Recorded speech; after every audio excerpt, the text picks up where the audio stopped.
Hello and welcome to Frank Philosophy, where we speak frankly about philosophy. I'm your host, Frank, a philosopher. I have a BA, an MPhil, and a PhD in philosophy, and I teach philosophy at a university far, far away. And today we'll be looking at a text from the classical Confucian tradition, Book 23 of the Xunzi, Human Nature is Bad, or Xing-E. Now, Xunzi was a classical Confucian philosopher from the Warring States period. The later part of the Warring States period, he was a follower, a few generations removed follower of Confucius, and a member of the elite literary class, and I think he had a political position, or at least an advisory position at one point. He was actually pretty successful in terms of his political career, and he probably had many students as well, but he wrote a lot that's collected in this text called the Xunzi, named after him. And probably his most famous idea is that human nature is bad. And that's kind of his tagline, or the way that people understand one of the main debates in the classical Confucian tradition is between Xunzi and Mencius, or Mengzi, the other classical Confucian who believed, conversely, as you might anticipate, that human nature is good. So Xunzi versus Mencius on human nature is one of the great debates from the Warring States period. And now we're going to read through Book 23 of the Xunzi, where he gives the arguments for why Xing, or human nature, is bad. I'm not going to do too much by way of introduction. I'll just get into it, because I think this text is pretty self-explanatory. Knowing a little bit of the context is probably helpful, so you can do some Googling about Xunzi if you like, but the text itself is, it's philosophy. It's composed of arguments. There's a proposition or a conclusion that's going to be supported by various premises, and that's how philosophy is done. That's how it was done in Greece. That's how it was done in Rome. That's how it's done in ancient China. That's how it's done today. So, just some good old philosophy for why Xunzi thinks that human nature is bad. I will say one thing about this word that I'm translating as nature. It's Xing. And it's a little more precise of a term than human nature more generally, which is, a borderline empty concept, because it's just used in so many various different ways. So Xing, it's important to realize, has just a little more precise connotation, where it's a bit more biological in nature, insofar as it refers to the spontaneous natural tendencies of a thing, usually a living thing, if you were to just leave it alone and let it do its thing, in natural, quote unquote, circumstances, right? So, plants grow, right? It's the Xing of a plant to grow leaves eventually, if you leave it alone and let it do its plant thing and make sure it has enough water and sunlight and stuff like that. If it does what it's supposed to do as it was designed to, then we say that it's due to its Xing, that it does those things, right? And Xunzi clarifies this, or he says that he clarifies what he means by Xing in the text. Again, another really good philosophical move. Clarify your key terms. But just keep that in mind, right? So I'm translating human nature, but it's kind of against my better judgment, which I would really more precisely translate it as, the spontaneous natural tendencies, or naturally occurring dispositions and tendencies, or something like that. But human nature is fine. It's fine, and pretty much everybody, many people just translate it as human nature and then qualify after the fact, rather than treat Xing as something untranslated and then say, well, it's related to human nature. That's the other approach. So we're just going to read through it. It's 11 pages, so not crazy long, but it's some good philosophy, and I'll give you my take along the way. because people have written a lot about this passage, or about this book, I should say, and there's a lot to say about it. Okay. 23.1. I'm just going to use these numbers. I guess I'll skip. I mean, some of these are like, I divided it up when, like, well, Mencius says this thing. But that's not really a section. I should say this is my translation. I don't think there are any public domain translations of the Xunzi. I would recommend Eric Hutton's translation of the Xunzi. I think Robert Eno has translations of some of the Xunzi online, so you can go look for that. But this is just my translation. It's maybe not perfect, but it's responsible, I think. And Xunzi's writing is actually pretty clear. It's not like Zhuangzi, where, like, every other word is some obscure reference to a creature, or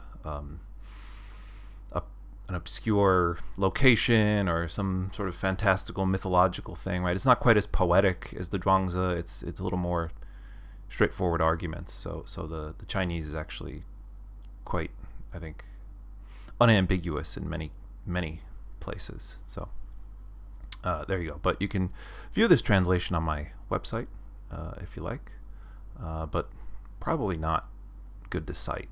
It's probably not a citable translation, but okay. Human nature is bad. People's goodness is artificial.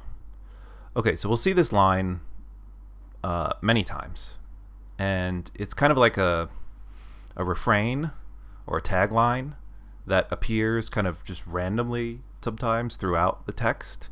And this is an artifact of the fact that this is a composite text. It was written over a period of time, probably not all at once, and it wasn't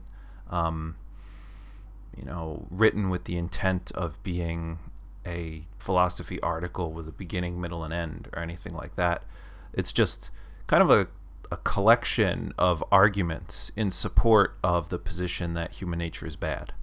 Xunzi was probably responsible directly for most of this stuff, but we don't know when he wrote it. And it's possible that some of his grad students wrote some of it. So basically, we can expect it to be mostly consistent, but if there's some inconsistencies, we shouldn't be totally surprised. And one of the sort of symptoms of that is this line that human nature is bad, people's goodness is artificial, where it shows up when that's not actually what's being argued for in the passage. So there's an element of precision that this sort of tagline misses sometimes, because it was just put somewhere after an argument to just drive the point home, or it's like a matter of emphasis. So there you go. But that's like the main thesis, right? Human nature is bad, right? If you leave people alone and let them do their thing in accordance with their nature, or xing, bad things happen. Rather, people's goodness is a matter of artifice. It's artificial. As for human nature, people grow and have a fondness for benefit. They follow this, and it causes bitter contention to arise, while deference and yielding are lost in them. People grow and have a hatred of badness in them. They follow this, and it causes vicious thievery to arise, and while honesty and loyalty are lost in them. People are born, and they have the desires of their eyes and ears, a fondness for pretty sounds and colors in them. They follow these, and it causes bitterness and chaos to arise, and ritual and duty, form and pattern are lost in them. In this way, if people go along with human nature and follow their natural sentiments, they will surely exhibit bitter contention, unite in violating social divisions and throwing proper form into chaos, and return to brutal tyranny. So people must receive the transforming effects of teachers and models, and the guidance of ritual and duty. Only then will they exhibit deference and yielding, unite in pattern and form, and return to order. If we look at it this way, human nature is clearly bad. Their goodness is artificial. Okay. So this is a nice little argument. It explains probably the main thrust of the Xunzian argument, and it demonstrates Xunzian and more broadly Confucian values pretty clearly, right? Now the key thing, well, I'll say a couple things. One is that this is a consequentialist argument in structure. Xunzi is not saying that human nature is intrinsically evil or bad, right? He's not saying that people are predisposed to evil as opposed to goodness. He's saying that we have these natural desires when we're born, and if we just follow those willy-nilly without regard for trying to control or manage them in any way, then bad things happen, right? Bad things happen. And instead, we need these other social creations. Rituals, right, which is a very important Confucian idea. Duties, or yi. Sometimes this is translated as righteousness or norms of righteousness. Righteousness and duties, right? But basically your obligations, usually in a moral sense, but not always, to your superiors or to your parents or to the people around you, right? Form and pattern, again, right? That you're kind of like a ritual element where there's an orderliness, there's a pattern, there's a procedure to what you do. All of these tools, Xunzi says, are artificial. They don't arise naturally. What does arise naturally is our desires for self-interest, basically, which are, well, I guess intrinsically they're neutral, right?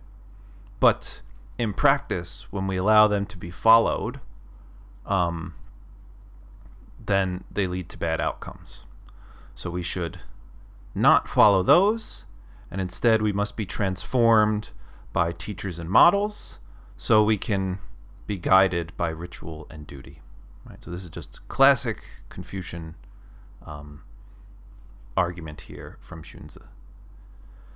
And I should say this was probably more of a mainstream view than the view that human nature is good at the time, than the opposing view, which says, according to Mencius or Mengzi, that actually if people are kind of left alone to do their thing and they're given, reliable, shelter and food and a pretty decent environment, they'll actually be good instead.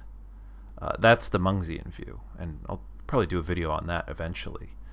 But that was probably less of a popular view than this one, and the evidence for that is what we find in other Confucian classics, so like the Li Ji, the classic of rites, the ritual text, where there are portions of the Xunzi and portions of the Li Ji that are very close to one another. So, even though this might seem extreme, it's kind of like human nature is like a chaotic neutral that, if you leave it alone, tends towards badness. So we gotta impose an order on it to make sure that things don't go off the rails. We'll see other arguments that are a bit more extreme, actually the next one, but at least this argument, it's purely consequentialist, and it relies on more or less neutral ideas about human nature. Now we'll go down to 23.2, the second argument. Crooked wood must wait for steaming and pressing on the straightening board, and only then will it be straight. Blunt steel must wait for grinding and wetting, and only then will it be sharp. Now human nature is bad. People must wait for teachers and models, and only then can they be corrected. They must get ritual and duty, and only then will they become orderly. If people lack teachers and models, they will be one-sided, devious, and uncorrected. If they lack ritual and duty, they will be perverse, chaotic, and disordered. In ancient times, the sage kings, because human nature is bad, took people to be one-sided, narrow-minded, and uncorrected. They took them to be perverse, chaotic, and disordered. Therefore, on the people's behalf, the sages established ritual and duty, and arranged models and guidelines, using these to straighten out and ornament people's natural tendencies and sentiments in order to correct them, to tame and transform human nature and natural sentiments in order to guide them. From this point on, everybody exhibited order and united with the way. People today who are transformed by teachers and models, who accumulate patterning and learning, who are guided by ritual and duty, these are gentlemen. Those who give free rein to their nature and sentiments, who are at ease with indulgence, who lack inhibitions, and who violate ritual and duty, these are petty people. If we look at it in this way, human nature is clearly bad. Their goodness is artificial. Okay, so there's the line again at the end, right? Comes at like a, just to drive home the finality of the argument. Okay, so this argument does make a claim about human nature being actually bad, because it analogizes and makes an analogy with crooked wood or blunt steel, right, which are defective, at least for their purposes. And the idea is that not only are we sort of chaotic neutral when we're born, but we're actually defective, we're actually bad, and we need to be corrected by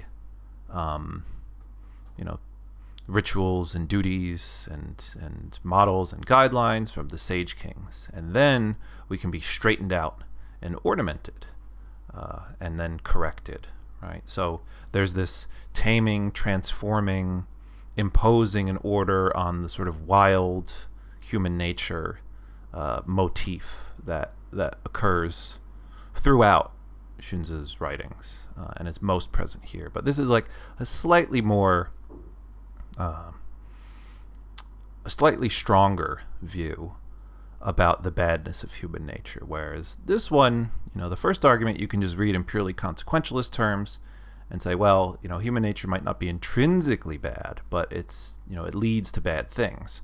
Whereas this one seems like more of an intrinsic argument that human nature is bad because,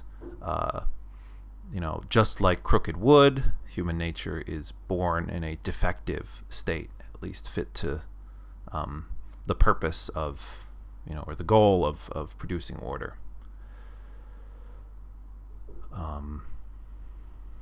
Yeah, and then, right, and the main thing is, right, Xunzi is trying to say that, look, if you want people to follow the Tao, to follow the way, which is like the goal of Confucianism, right, to get people following the Tao, to follow the way, to live good lives, to organize society in a way that's productive and good and orderly, right? If you want people to do that, you can't just let them do whatever they want, right? Because if people do whatever they want, then all hell breaks loose, and it's no good. So we need rituals and duties and models and guidelines and the teachings of the sage kings, the cultural heroes who established society, or at least who established Chinese society back then from Xunzi's perspective. We need that, and only then can we actually follow the Tao, follow the way. Right? And the people who do that well, they are the gentlemen, right? And the gentleman is sort of the paradigmatic Confucian exemplar. Xunzi literally means son of a lord, right? So gentleman is actually a pretty good translation in the sense that it captures both like a social status and a normative status, where we call somebody, oh, he's a true gentleman, he held the door open or whatever, right? There's ways of, of course, it's gendered, right? And it was gendered in ancient China, but now when we do Confucian contemporary moral philosophy, we translate this a little differently, maybe as like the exemplary person or something like that. It's a bit more gender neutral, but at least when translating the original text, I think it's fine to just acknowledge that, yeah, they were, Xunzi was only thinking about men ever in this way. Okay, let's move on.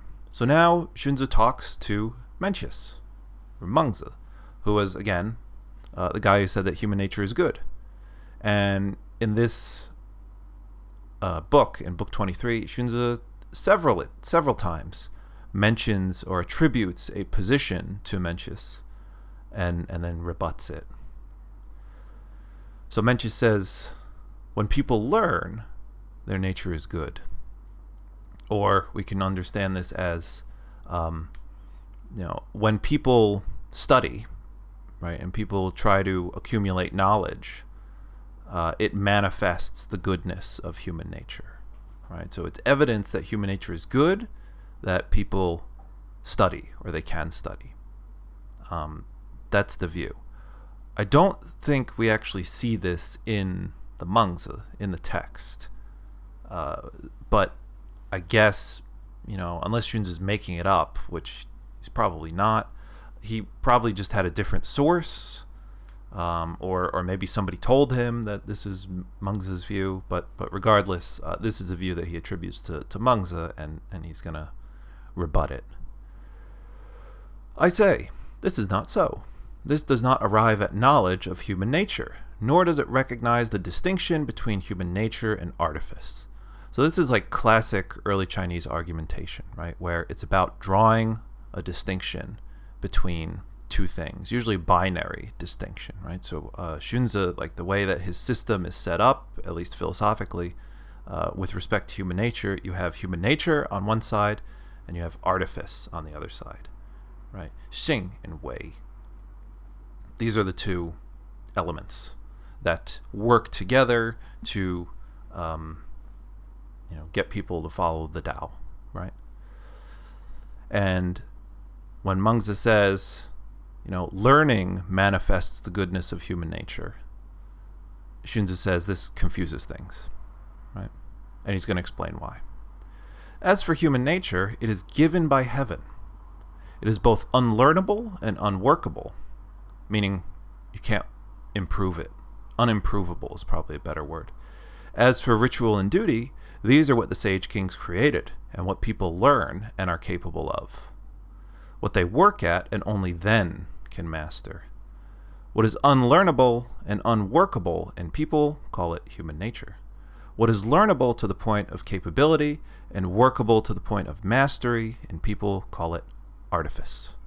This is the distinction between human nature and artifice. It's human nature for the eyes to be able to see and for the ears to be able to hear. The brightness that enables sight is not separate from the eye, nor the discriminating that enables hearing separate from the ears. Clearly, the eye's brightness and the ear's discriminating cannot be learned. Okay, good. So this is pretty clear. The idea is basically to distinguish between those functions in us which are naturally arising and those which are not, in terms of whether or not it's possible to exert effort to improve our ability to do so. So, for example, you can't improve your sight by practicing seeing stuff. You just can't. Your eyes are what they are, really. And if anything, they just degenerate over time, and that too is a natural process that eventually, your astigmatism gets worse over time. But you can't practice improving your eyesight. It just sort of is what it is naturally and spontaneously. Same with hearing, right? You can't practice listening. I mean, you could practice analyzing the sounds that you hear, right? You can learn to listen for certain things, but the clarity of your ear, your aural acuity, is not subject to improvement through practice. And that stuff, the stuff that's not subject to improvement through practice, that's what Xunzi considers to be human nature. Right. And when Mengzi says, when people learn, their nature is good, this misunderstands because things that are due to nature cannot be learned by definition. Right? And if it can be learned, if it's something that you can work at and improve through studying, then that's artifice, not human nature.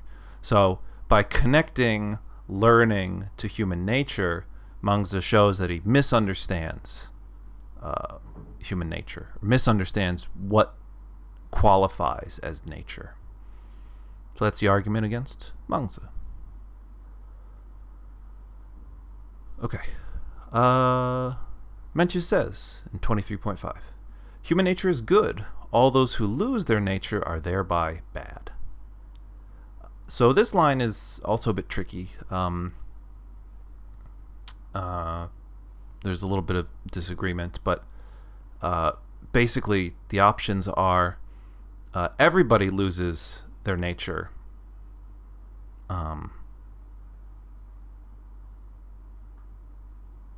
Everybody who loses their nature is bad. And the other option is everybody does lose their nature sort of necessarily. I think that's the distinction. Well, I think I wrote this like many years ago, so I'm not even entirely sure what the options are here. But regardless, I think it's clear that my preferred reading right now is I think expressed pretty clearly. So maybe there's less controversy here than I thought when I was a grad student. All those who lose their nature are thereby bad. They're bad because they lose their nature. Okay, so let's see what Xunzi says in response. I say this is a mistake. It's human nature to grow and to separate from our simplicity and from the original substance. Certainly they lose it. If we look at it in this way, human nature is clearly bad. So here again, this is like the refrain. It was kind of like randomly just like stuck here. It doesn't follow from what was just said, and it kind of interrupts the argument. But there it is. So the idea is about whether it's natural for us to depart from our natural simplicity. I should just let Xunzi explain that. To say that human nature is good is to say that people don't separate from their simplicity, but nevertheless deem it beautiful. That they don't separate from their original substance, but nevertheless deem it beautiful. There might be a different word there. They suppose that both simplicity and original substance with respect to their beauty, and both the heart, mind, and intentions with respect to their goodness, are just like how clarity of vision is not separate from the eyes, or how oral acuity is not separate from the ears, which is why we say that the eyes are clear and the ears are discerning. So, again, there's this worry that people who think that human nature is good sort of use the virtues or capabilities of our sense organs as a model. And Mencius definitely does this, right? He says that, just in the same way that the eyes and ears have a fondness for beauty and nice sounding music and things like that, so does the heart mind, which is the main cognitive organ in ancient China, right? The Xin, which is responsible for our beliefs, right? So it's the mind, basically, but we translate it as heart mind because there's also an affective, emotional component to it, where emotions and beliefs are kind of emotions, beliefs, desires. They all occur in the same organ. They don't get, they get distinguished, but not ranked as you do in, say, the Greek tradition, where cognitive beliefs are how we get to the truth, and the emotions do other things. In the heart mind, it's all kind of grouped together. But regardless, and Mencius says the heart mind is fond of rituals and duties and benevolence and righteousness. Just like the eyes are fond of pretty things, and the ears are fond of nice sounds, and the mouth is fond of nice tastes, right? The heart mind has a natural disposition to and preference for moral goodness, right? That's Mencius' claim.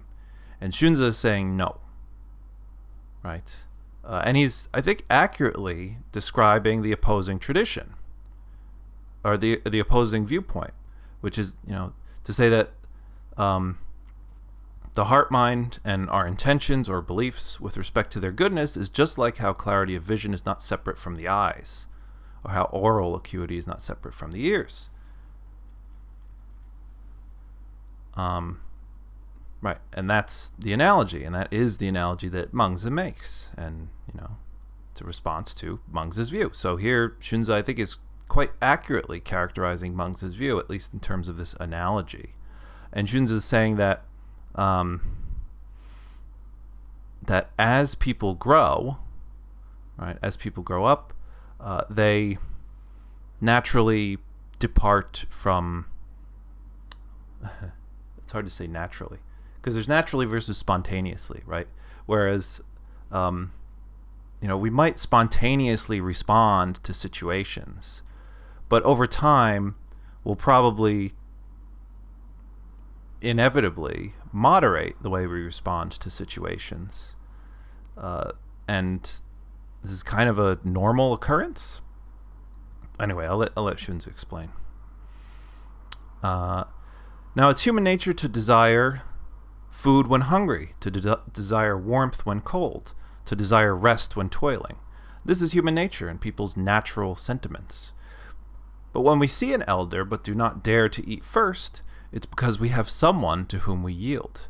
When we toil but don't dare to seek rest, it's because we have someone we are replacing.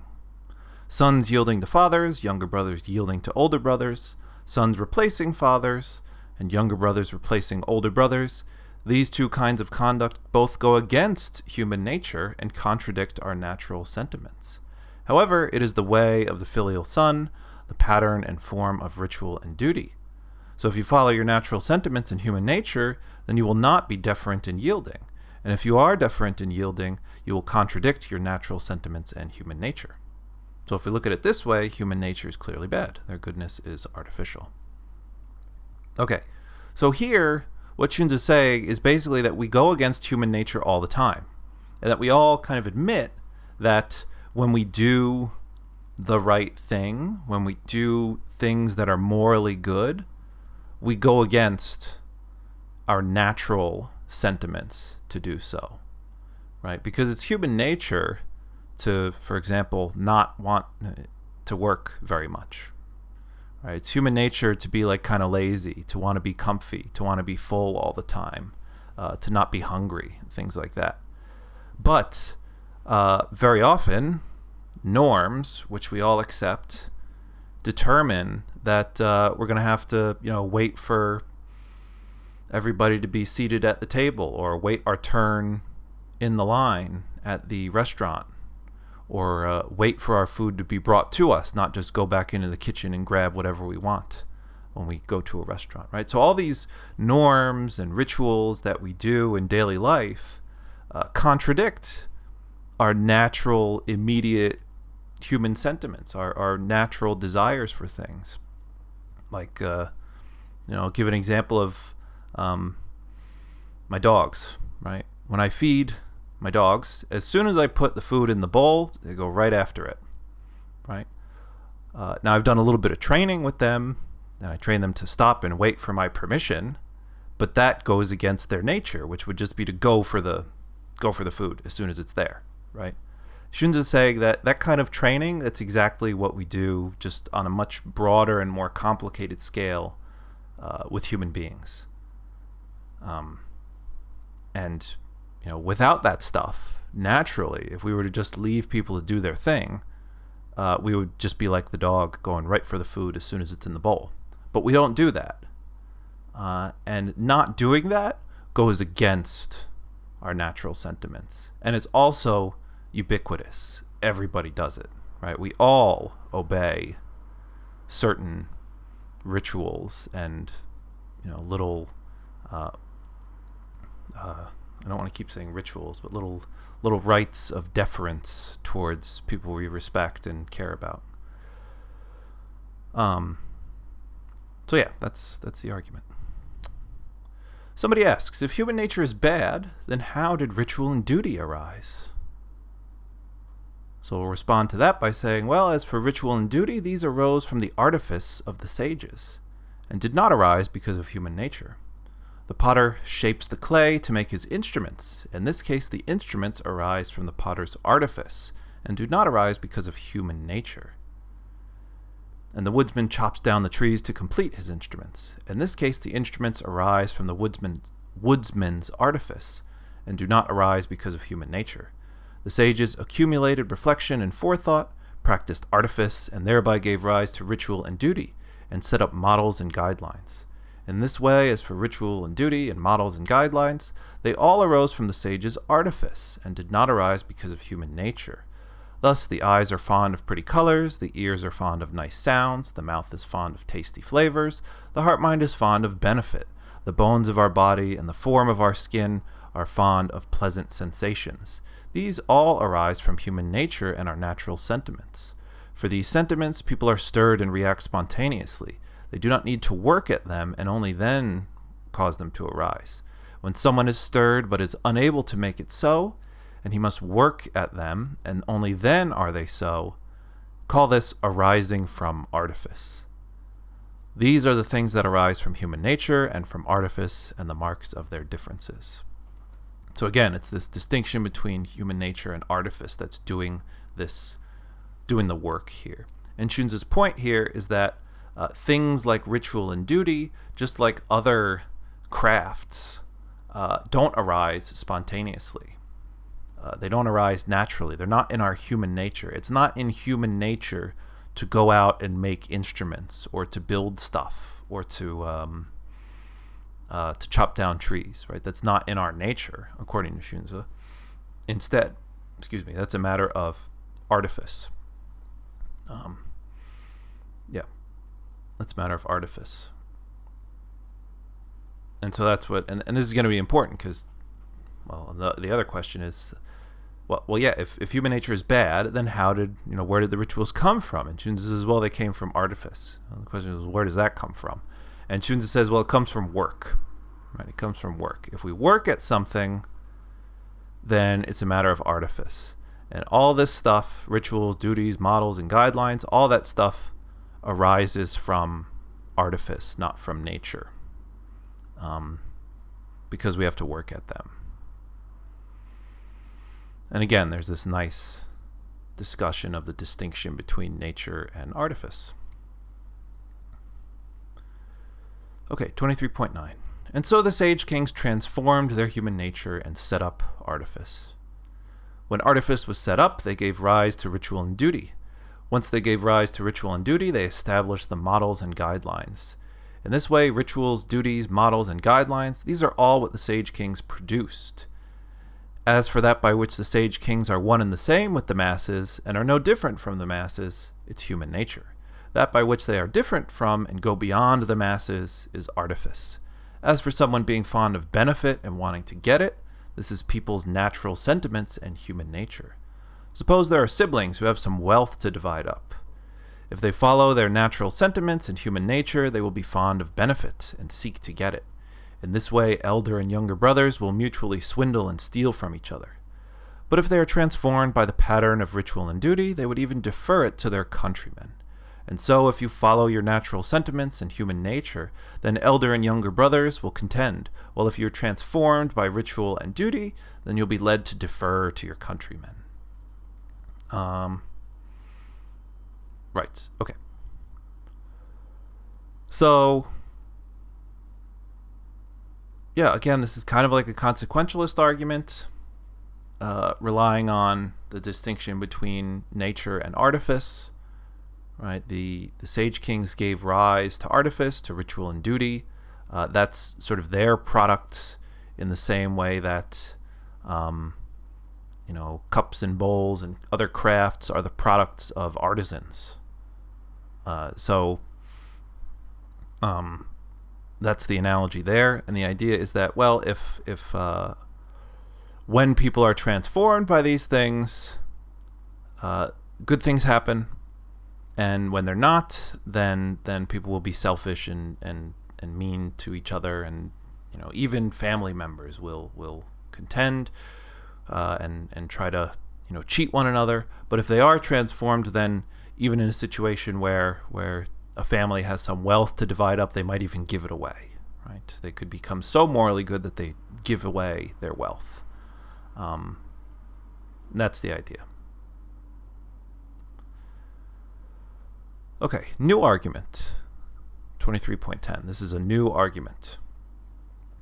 all of those people who desire to become good, it's because their nature is bad.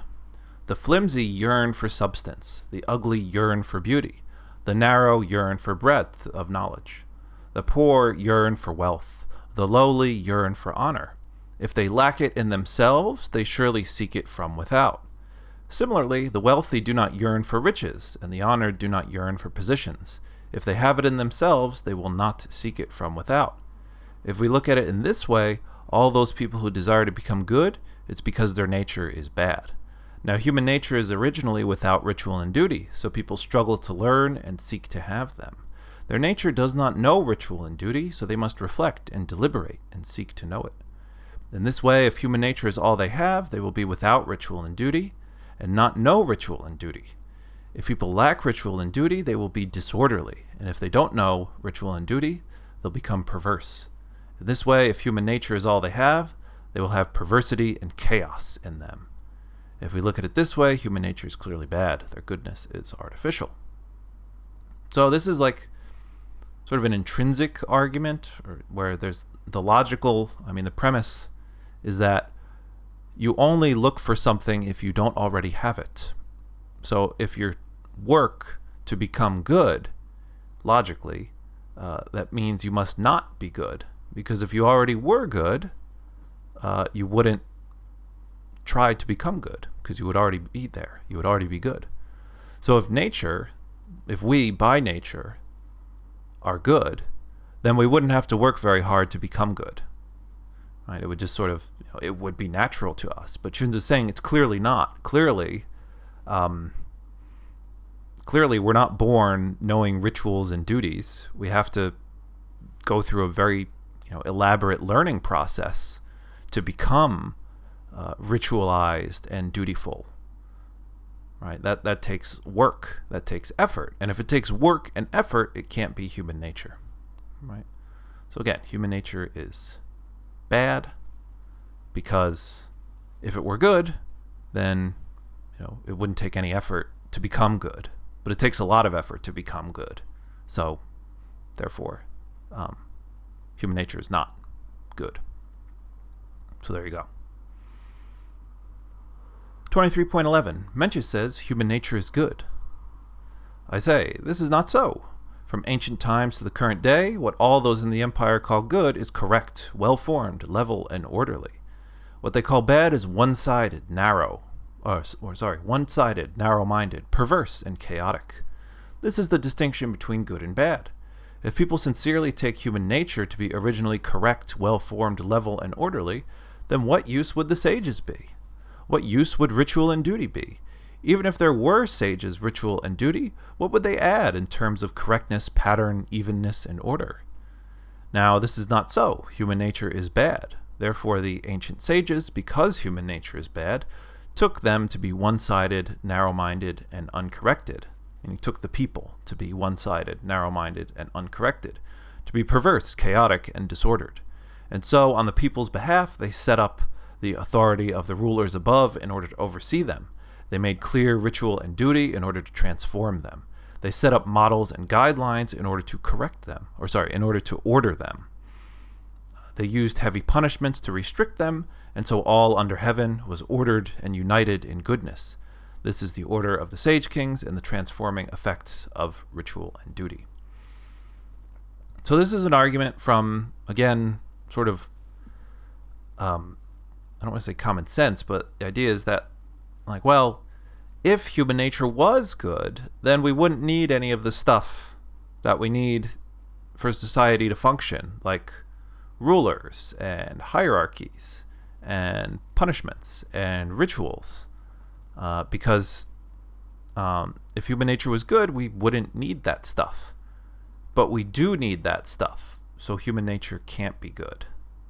Right? We can't naturally be good, because otherwise all this stuff that we need to coordinate our activities and make sure we don't go around hurting each other, all that stuff would be useless. It would be unnecessary. But it is necessary. So human nature can't be good. And then it just explains what the sages actually did, right? To that reflected this, right? The sages did the work to set things up and transform the situation from the state of nature, and set up rituals and duties to get people to not, for there to be less chaos in the world. So these are nice arguments. They're pretty logically sound. I mean, both of them I think you could reconstruct as a modus ponens or a modus tollens. So I'll probably do a short video on that. Oh, and it keeps going. If you attempt to expel the authority of the rulers above, or lack the transforming effects of ritual and duty, or expel the order of models and correctness, lack the punishments which restrain, and relying on these, observe how the masses proceed together, well, if you do all that, then the strong will harm the weak and rob them. The many will terrorize the few and oppress them. The empire will become perverse and disorderly, and together it will be lost. If we look at it in this way, human nature is clearly bad, their goodness is artificial. So again, there's this sort of consequentialist appeal to, well, see what would happen if you let people just live in a state of nature. If you got rid of authority, if you eliminate strict regulations and authority and rules, laws, enforcement of laws, then people will, it'll be a more chaotic situation. There will be perversion and disorder. I know this is a common criticism of play. This refers to a dialectic that we might think of as going on today in certain jurisdictions that have varying degrees of enforcement against criminal activities, right? And the idea of being soft on crime or being tough on crime. One of the arguments that the tough on crime people say is that, look, if you end up being soft on crime and you let people sort of do whatever they want, then all hell's going to break loose. You're going to get disorder, and people are going to be in a worse situation. So they're making a Xunzian argument, essentially, right? So Xunzi would have been tough on crime. I think we could say that with confidence. Also, I misspelled weak there. That's the wrong week. I'm going to touch up this document before I post it. And again, I would recommend Hutton's translation. It's very good. I did this translation in grad school when, I think before Hutton's came out. So, but since then I've just used Eric Hutton's translation because it's the best. I would encourage you to purchase or borrow that one. But in the meantime, I'm just using mine because no copyright issues and things like that. Okay, so there we go. Xunzi is tough on crime. There you go. Oh, that sounds like a video title. Xunzi would be tough on crime. Okay, 23.13. So the skilled at speaking about ancient times so those skilled at speaking about ancient times must have a connection to the present. Those skilled at speaking about heaven or nature must have an application for the people. All those who debate, their value lies in their distinguishing and combining things, and in having tests and markers, right? So basically, this is kind of he's giving an account of what it means to be a successful debater or persuader, or I guess philosopher, you could say, right? Meaning in the sense that it needs to have a clear, demonstrable, evidentiary means of establishing propositions, right? They sit down and state it. They get up and are able to demonstrate it. They bring it forth and they can put it into practice. Now, Mencius says human nature is good, but this statement fails to distinguish or combine anything, and it lacks test or markers, right? So there's no evidence. There's no evidence for Xunzi, or for Mengzi's claim that human nature is good. Mengzi, he sits and he states it, but he gets up and he is unable to demonstrate it. He brings it forth, but is unable to put it into practice. How is this not a great mistake? And so, if human nature is good, then cast out the sage kings and put an end to ritual and duty. If their nature is bad, then follow the sage kings and honor ritual and duty. The straightening board arose because of crooked wood. The plumb line was set up because of crooked lines. Establishing rulers above and making ritual and duty clear is on behalf of people's bad nature. So if we look at it this way, human nature is clearly bad, their goodness is artificial.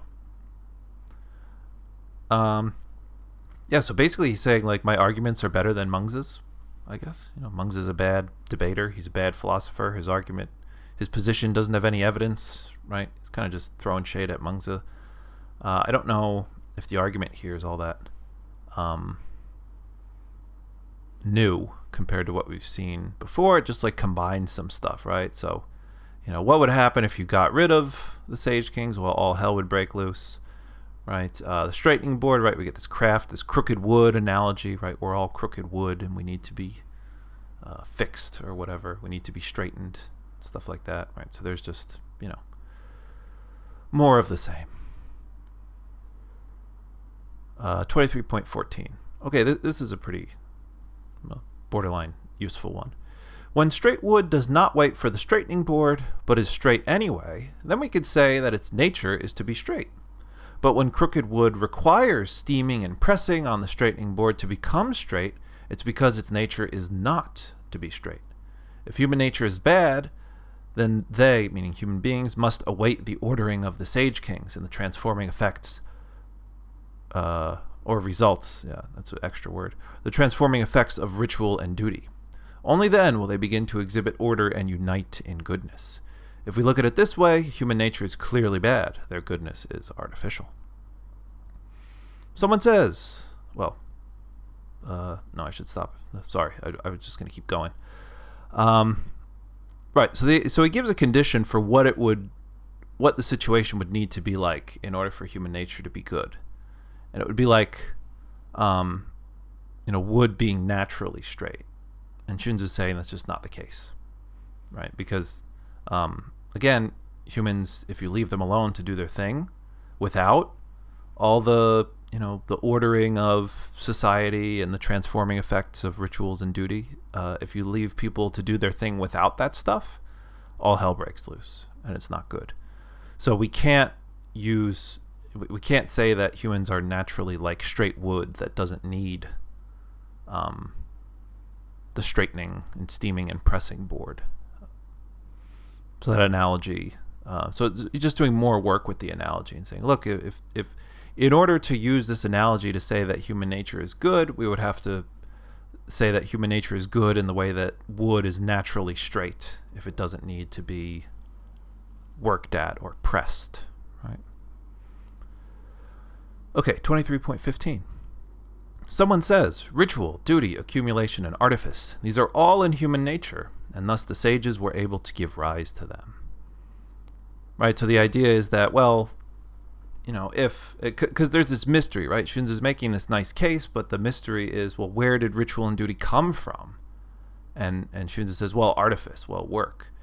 And then can't you just say, well, then isn't it human nature to do work, right? Can't we make the case that, well, one of the things that makes humans special is that it's in our nature to create tools, right? Or we are social creatures, right? We're naturally, these norms and rituals can evolve naturally. They don't need this imposition from a sagely elite. That's a mistake.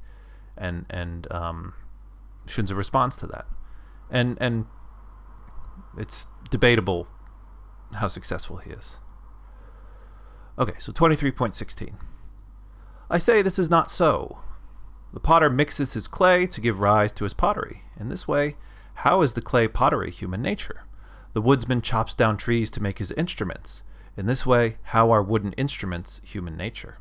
And so the sages' ritual and duty is just like clay pottery to which they give rise.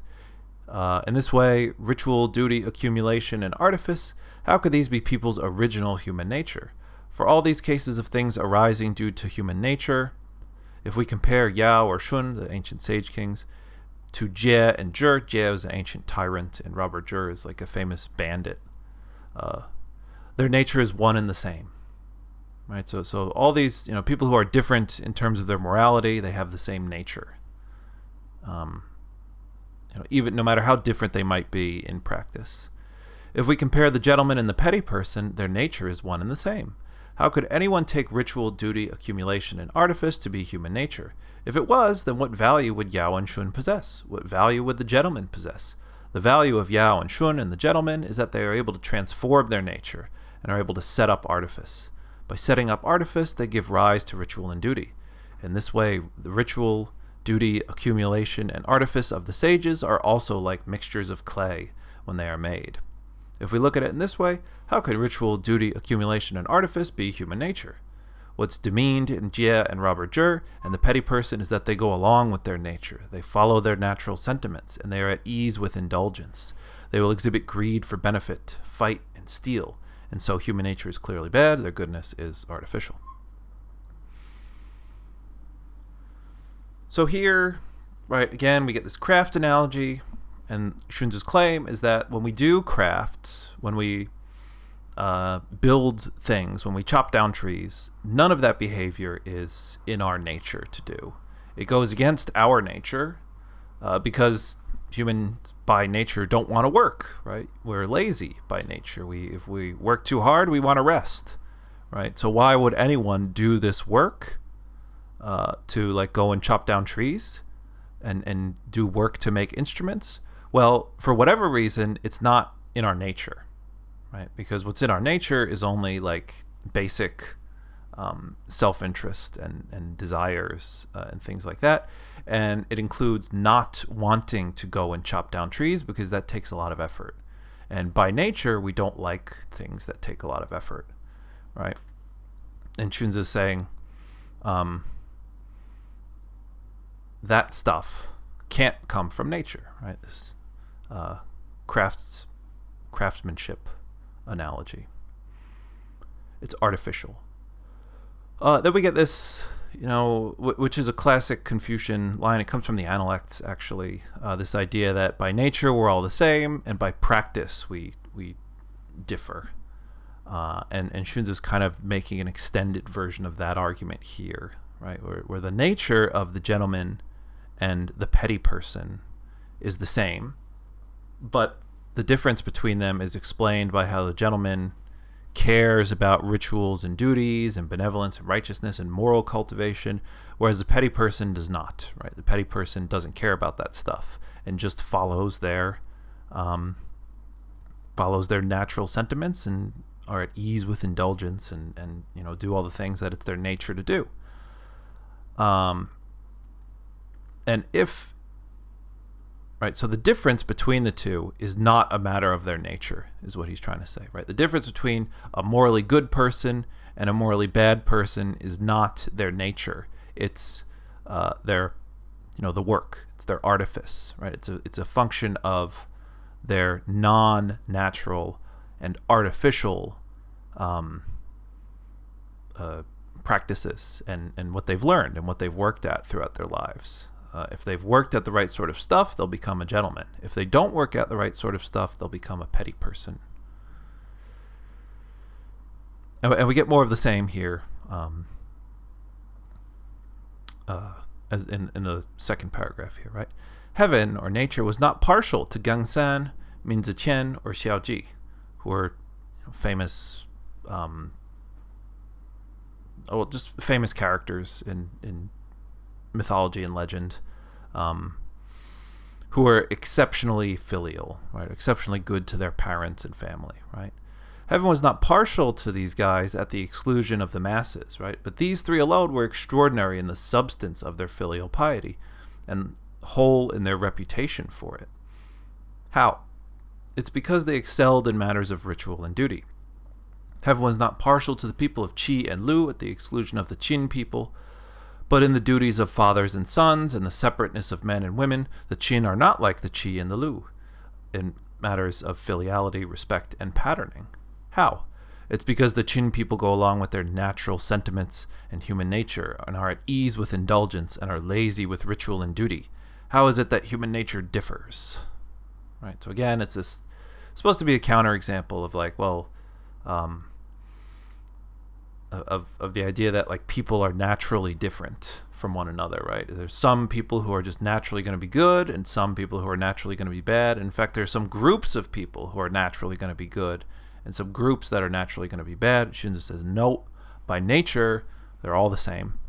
The difference just arises from the artifice, right? The work that they do, and whether or not they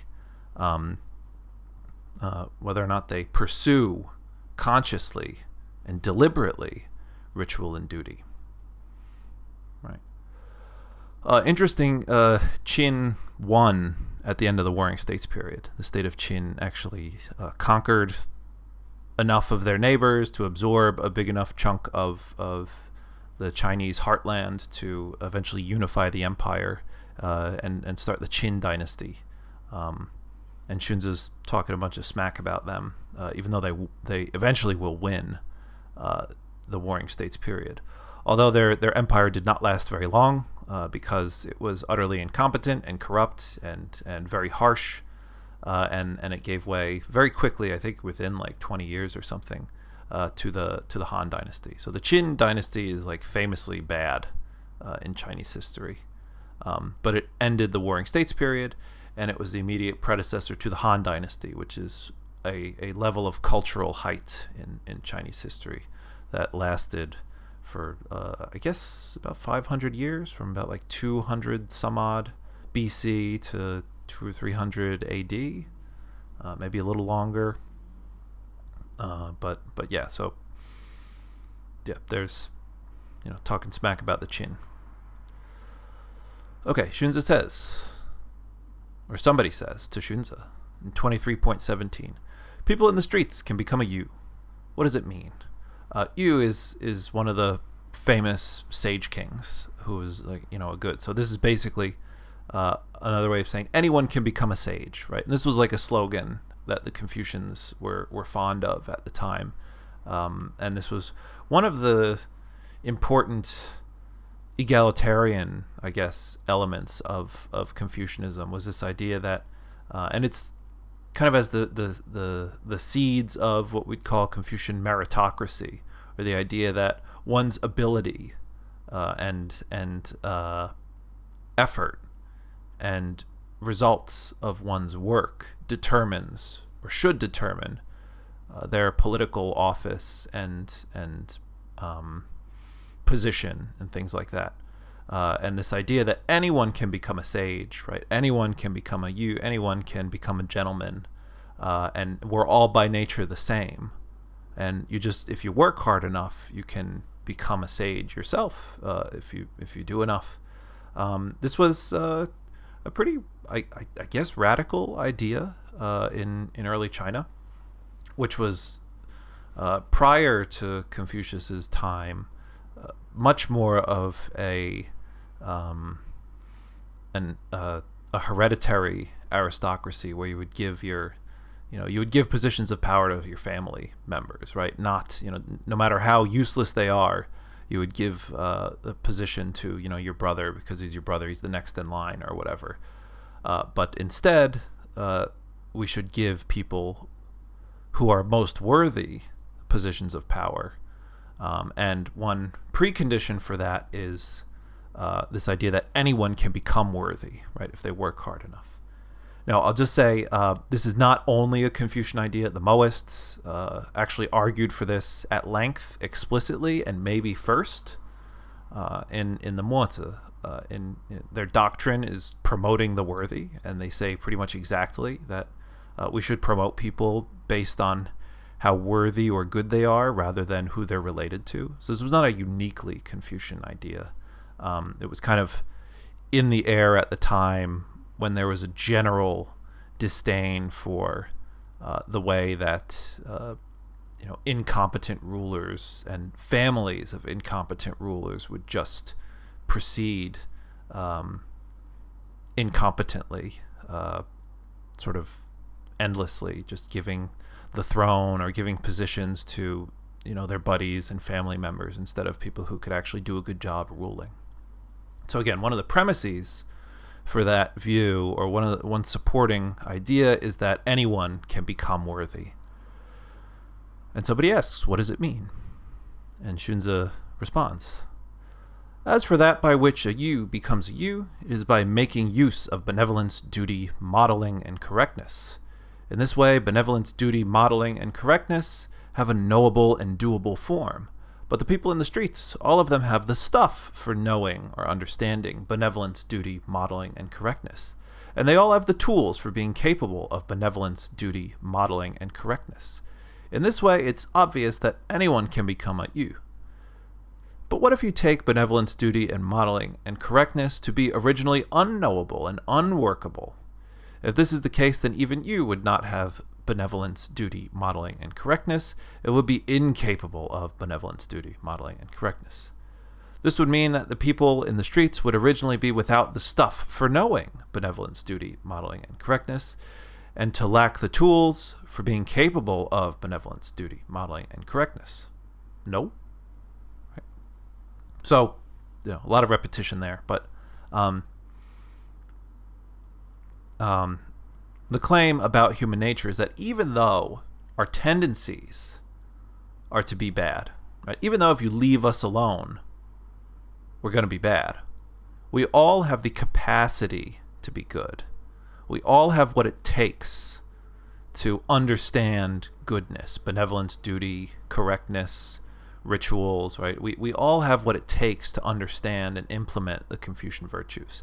And this is a very important part of Xunzi's system, right? It's one of the things that makes us human. It's one of the things that's unique about humanity, is that we have the capacity to live in accordance with complicated norms and to become morally virtuous, right?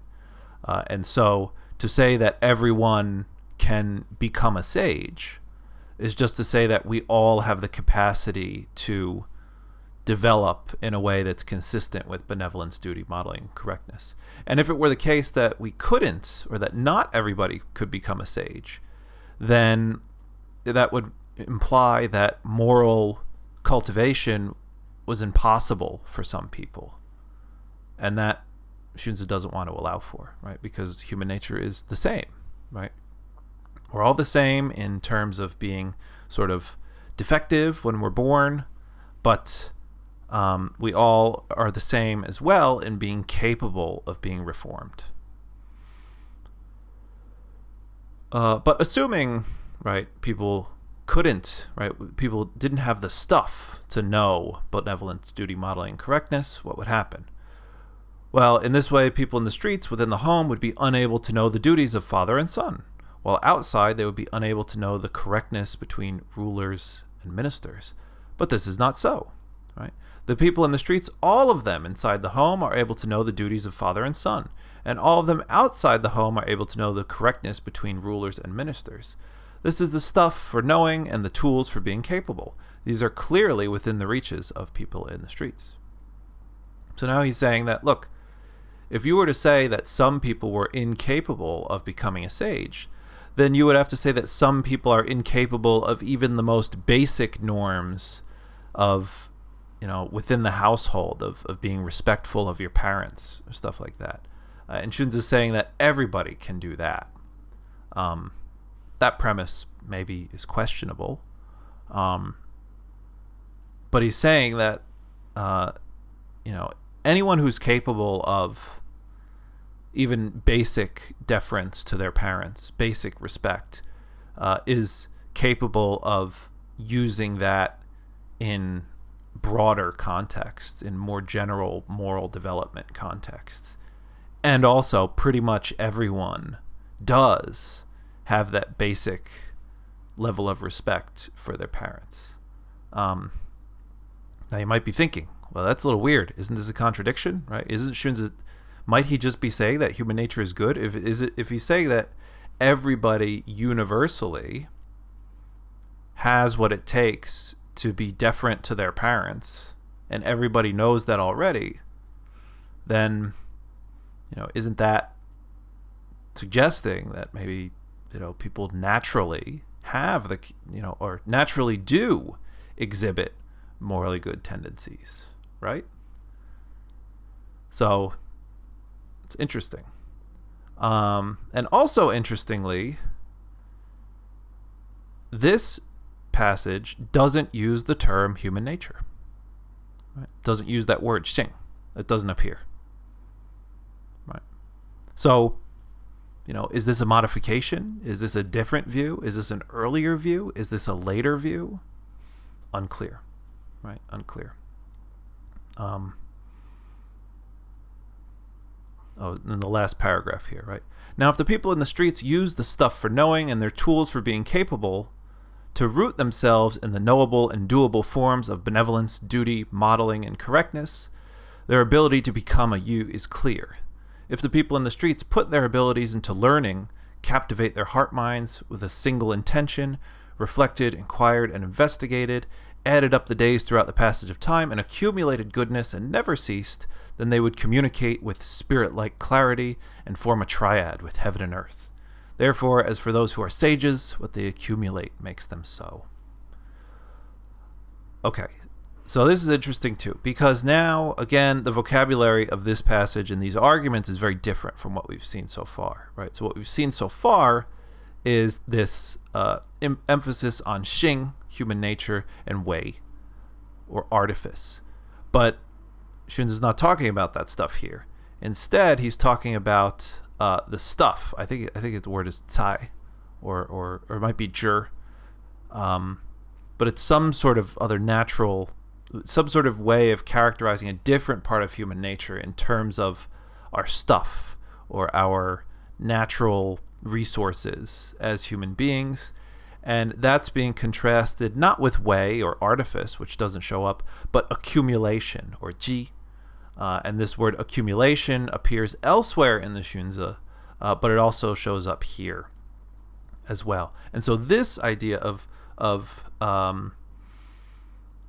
becoming good by means of accumulating wisdom and knowledge and learning and practice, this is a slightly different metaphor than the craft metaphor, which is about, bending straight wood and stuff like that. So this is a different argument. This is a different strain of thought. This is a different view, really.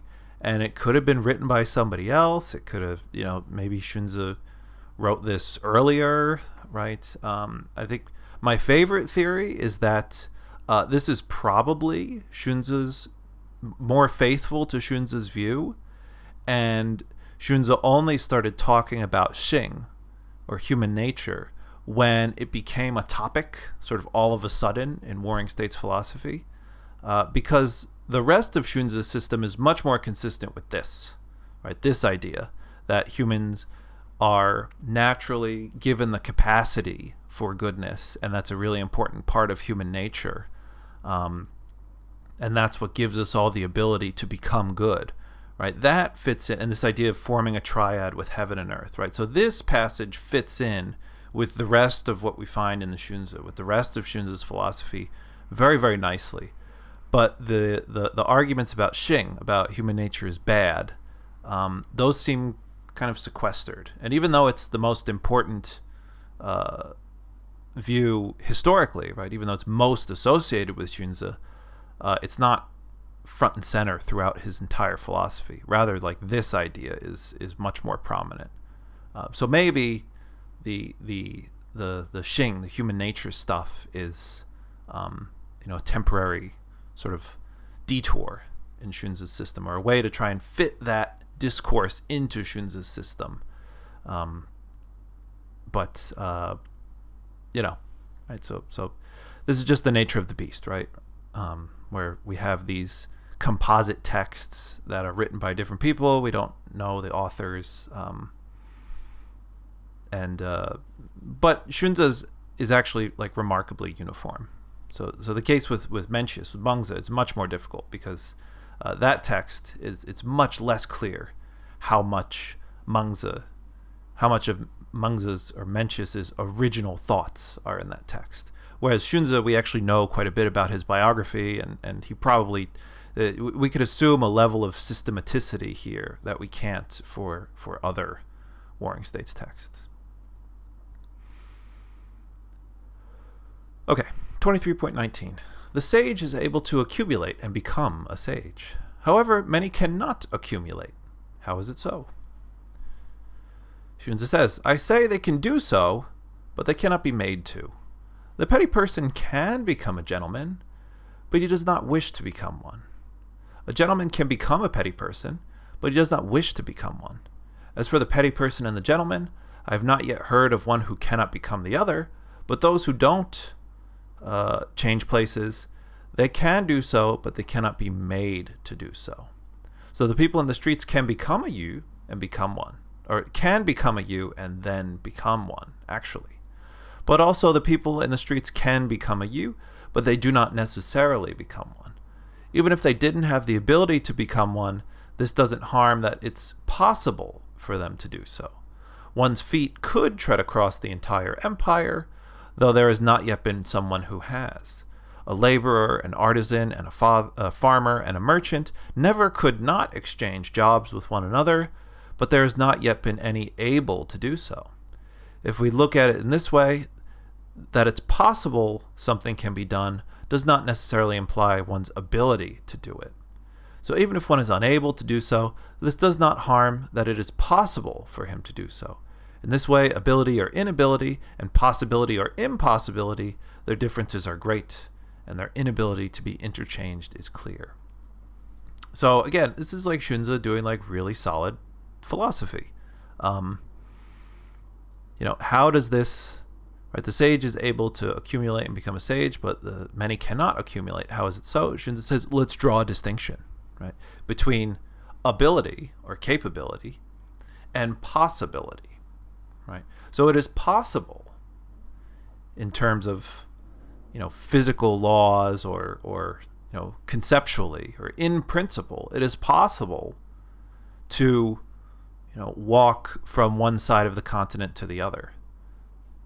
But is it within my ability to do so, my particular ability to do so? Maybe not. Maybe not. And this difference, he thinks, explains why some people can become sages and other people don't or can't, right? Because of their ability or their inability, right? Anyone who becomes a laborer also could have become an artisan, right?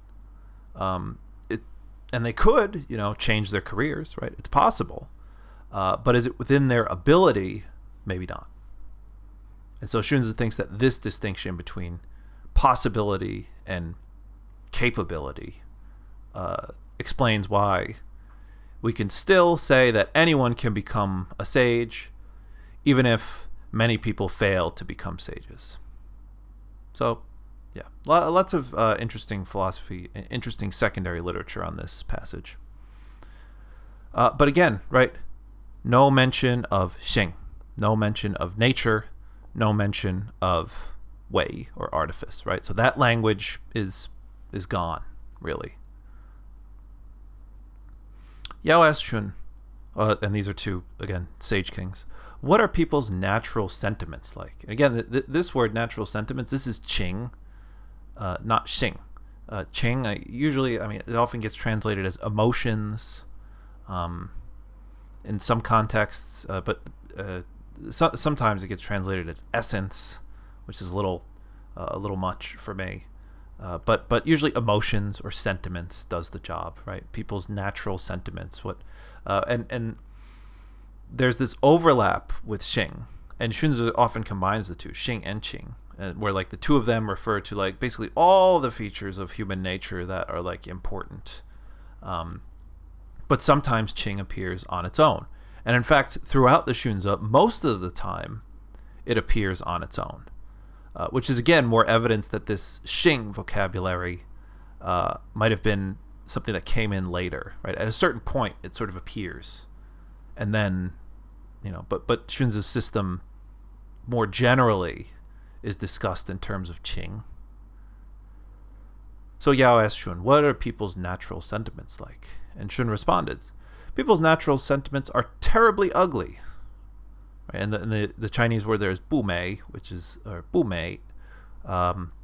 not beautiful. Unbeautiful, unlovely is another word. I just say ugly, right? People's natural sentiments are terribly ugly. Why would you ask about it? When someone has a wife or son, his filiality to his parents declines. When his wants and desires are satisfied, his honesty to his friends declines. When his rank and title are sufficient, his loyalty to his rulers declines. People's natural sentiments, they are terribly ugly. Why would you ask about them? Only for someone worthy is this not so. So there's this I guess, nice line that when people have it good, they kind of get lazy and they revert to their natural sentiments when they don't have to worry about satisfying them so much. Yeah, nice observation, I guess. Okay, now we get a little bit off topic from here on out, where it's more just, probably this stuff was, well, this was all compiled after it was written, right? So Xunzi wrote this stuff, and there was a bunch of scrolls in his office or whatever, or in his library or whatever, and somebody eventually, after he died, put this together. We know that person's name. I forget it. But so the way this stuff gets organized, the way the little sections get organized, Xunzi had no say in the order in which these things appear. So from here on out, these are a little less directly relevant to the thesis. So here we go, 23.22. There is the knowledge of the sage, there is the knowledge of the scholar and the gentleman, there's the knowledge of the petty person, and there's the knowledge of the servant. When he makes many statements, he patterns and categorizes things, and to the end of the day can discuss that by which it is so. His statements, picking out thousands of the myriad transformations, his control of the various kinds remains unified. This is the knowledge of the sage. When he speaks less, he is narrow and economical. When he discusses, he uses models, as a craftsman uses the plumb line. This is the knowledge of a scholar and the gentleman. So, scholar and gentleman, not quite as good as the sage, but still pretty good. His statements are flattery, his actions are perverse, his recommendations and works are often regretted. This is the knowledge of a petty person. Okay, so now we're getting into the bad models. And he is sick with anxiety, quick and expedient, but without the proper kinds. He has various abilities and is broadly learned, but he has no use. He is quick-witted and refined, but careless, not thinking of right and wrong, not discussing the crooked and straight, but uses those who best him to form his intentions. This is the knowledge of the slave, or servant, I guess, is how I originally translated it. Okay, this is an interesting description, where it's somebody who, like, you might think is intelligent, but is actually, uses those who best him to form his intentions, right? Meaning the people who, whoever wins in an argument against this person is going to decide what views this person has. And in that sense, he's a servant or slave. Again, I'm going to touch up this document before I post it. Okay, 23:23. There is courage of the highest kind, there is courage of the middle kind, and there is courage of the lowest kind. The empire has its moral center, and he dares to straighten himself in accordance with it. The former kings had the way, and he dares to conduct his understanding in accordance with it. When in power, he does not obey the rules of chaotic ages. When among the people, he does not practice the customs of the people of chaotic ages. Where benevolence is without poverty, or where benevolence is without poverty or destitution. Where benevolence is lost, is without wealth or value. When the empire knows him, he desires to be one and the same and taking part in their suffering and joy. When the empire doesn't know him, he stands alone. He stands alone, I guess between heaven and earth, and is not afraid. This is the highest courage. Okay, so this is like, I don't know, just describing a sage or whatever. He respects ritual and is frugal with his ideas. He is grand, equitable, and trustworthy, and he doesn't put much weight on material goods or wealth. As for worthy people, he dares to encourage and promote them, and as for the unworthy, he is bold enough to both assist them and to abandon them. This is the courage of the middle kind. Okay. He doesn't value himself, but he heavily values material goods. He is quiet during turmoil, but goes to great lengths to free himself from it, improperly avoiding it. He does not care about the essential substance of right and wrong, of so and not so. He uses those who best him to form his intentions. This is the courage of the lowest kind. Okay, so there you go. Yeah, it's kind of interesting how we have like different tiers of courage and knowledge. It's not like, A or B. It's not like you get it or you don't. It's not like one perfect ideal. There's like a family of ideals, and they're sort of ranked differently. That's kind of cool. 2324. Fan Ruo and Zhu Shi were great ancient bows. Right, so this was an ancient bow. Legendary tools or legendary weapons, I guess. However, were they not straightened by the bow-making frame, then they would have been unable to straighten themselves out. Duke Huan's sword, called the Tong, Duke Tai's sword, called the Jue, King Wen's sword, called the Lu, Lord Zhuang's sword, called the Hu, He Lu's sword, the Ganjing, Mo Xie, Zhu Jue, and Pilu, these were all great ancient swords. However, if they were not augmented with grinding and whetting, they could not be sharp, and without their wielder's strength, they could not slice. Hualiao, Qin, Qiji, Xianli, and Lu'er, these were all great ancient horses. However, they must have been regulated by the reins and the bridles in front of them. They must have been dominated by whips and canes behind them, as well as have a Zhaofu riding them. Only then, in a single day, could they travel 1,000 li. So, again, here's this craftsmanship and training analogy, so it does come back. And now we get back to, guess what? Human nature, right? Human nature is back. So now this passage, it seems, is more like the stuff that we saw in the beginning of the book.